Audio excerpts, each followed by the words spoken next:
Pasi të mësoni vlerat e saj, nuk do t'i hidhni kurrë më lëvoren e bananes. Edhe pse lëvoret prekosh konsiderohen mbeturina, ato janë një pasuri falë përqindjes së lartë të ushqyesve, fibrave, vitaminës C dhe B, kaliumit, magnezit dhe luteinës. Herën tjetër që ju vendosni për të ngrënë një banane, me siguri nuk do t'i hidhni lëvoren e saj në plera.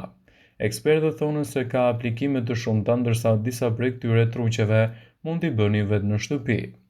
Zbut djegjen dhe vepron si analgjetik. Lëvorja e bananes është përdorur tradicionalisht si ndihmës në lehtësimet e djegjeve të lëkurës. Zbut psoriazën. Mund të lehtësojë gjendjen tuaj derisa të merrni trajtimin e specializuar. Heq lythat. Për lythat kokfort, për paraqitjen e lëkurës më të shëndetshme, mund të përdorni lëvoren e bananes. Ndihmon në zbardhjen e dhëmbëve duke e përdorur pjesën e brendshme të saj dhe fërkimin në dhëmbë për 5 minuta.